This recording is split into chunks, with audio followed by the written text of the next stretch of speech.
Hey there, Hofstra fans, and welcome inside the WV Mason Coaches Report here on GoHofstra.com. I'm your host, Julian Coltree, joined by the head coach of the Hofstra Pride Men's Lacrosse team, Seth Tierney. Coach, how you doing today? Doing great, Julian, thanks. Well, let's get right into it. Last week, you and I sort of broke down, overall thoughts on how the season are going to go. One thing we didn't really touch on is, sort of the heart and blood of every single new season for the Hofstra Pride Men's Lacrosse team. That's a recruiting class. So let's sort of go in, spot by spot with what you see with the new recruits. We talked about what you had with the guys that were coming back last time, but let's start with the attack. What do you like from the new guys up top? Yeah, we got a couple of guys that are pushing and shoving for some playing time. Starting with Brendan Cavanaugh from Kellenberg. Mitch Kingsley is doing a pretty good job, up there fighting as far as the two attack guys in their freshman class. So we'll see. Cavanaugh's got a competitive bite to him. Mitch Kingsley is a pretty good Dodger coming from the West Coast, and so we're looking forward to both those guys getting some time throughout the course of the year. Move on to the midfield now. It's obviously a spot where you guys have two established members in Malave and Hendrickson up top, and those are the guys that we know. But what do you see? Is there anybody who can make an impact coming in from the new recruiting class, if not on the first? Yeah, I think Dylan Olderman has shown that he can handle the lights a little bit, doing pretty well. After that, there's a couple of guys. Timmy Golden has shown moments of really keeping his poise, throwing the ball in the goal a little bit, dodging hard, drawing a slide, and then Alex Mosier would be the third guy in that freshman class at the midfield that has shown at times that he can handle it. We've got some work to do with Alex a little bit, but so far so good. Now onto the defense with two open spots. Finn Sullivan really the only established guy in that defense. Do you see a new recruit stepping in there? Or yeah, Tanner Griffin would be one of those guys that we're hopeful he's in the top four defensemen and may even get a start coming in from Ohio, and we're looking forward to seeing him adjust to this Division I game.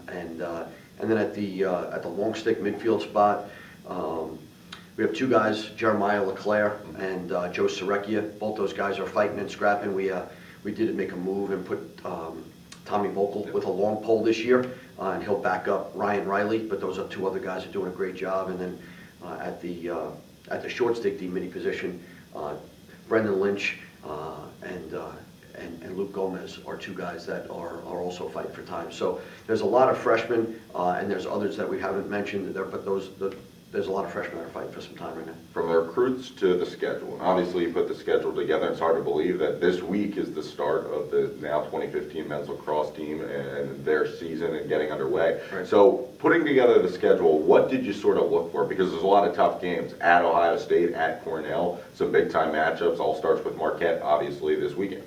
Yeah, I mean, again, we want to have a great balance in our schedule. The CAA is obviously one of the most challenging conferences out there. And then we are away. We were home last year, so we are, at Cornell and at Ohio State. And then there's a host of others that are going to be very, very tough battles. But we also want to make sure that we're playing teams that could work at the at-large berth, and as well as certainly the conference berth as well, the AQ. So again, that's our goal every year. We don't want to hide. We're not looking to duck anybody. We want to play the most competitive schedule we can possibly play. This weekend's matchup, Saturday, you take on Marquette. All starts with Joe Amplo, a Hofstra guy, a guy who really is familiar with the program. What does he bring to that Marquette Golden Eagles? Yeah, no, he's done a great job there. I mean, I've had the pleasure to coach Joe and certainly work alongside of him, and we've become very good friends. Even when I wasn't here at Hofstra, in between my assistant coaching stint and the head coaching role now, and he's done a wonderful job of building a program. I don't think people really understand what it takes to start a program from scratch. With the recruiting, there's so many advantages to other places with alumni support. There are a lot of things that you have to fight. But certainly Marquette's a wonderful school, and Joe has done a great job. What style of lacrosse would you say that they play? I mean, right now they, with their offensive coordinator in Stephen Brundage, they play this pairs Canadian style offense. They're always making you communicate on defense, whether you're going to keep your matchups, whether you're going to switch. Then they're going to transfer the ball, and you quickly become an off-ball player to an on-ball player, and you have to communicate right away. So the pairs keeps you on your toes a little bit. Defensively, Joe is, that's his specialty right there. So they're doing a good job of addressing the ball. They've got some athletes out there in their short stick D middies. So they're going to be, they're very good. They had a huge win against Lehigh this past week. But, you talk about Greenfield and Gately at the attack and a couple of very powerful middies and 88. I'm more of a numbers guy than a name guy. 88 and 9, both those guys can play, and certainly B.J. Grill down at the close defense, and then goalie that's capable, very capable, and then two contact-like face-off guys that are going to want to bang a little bit.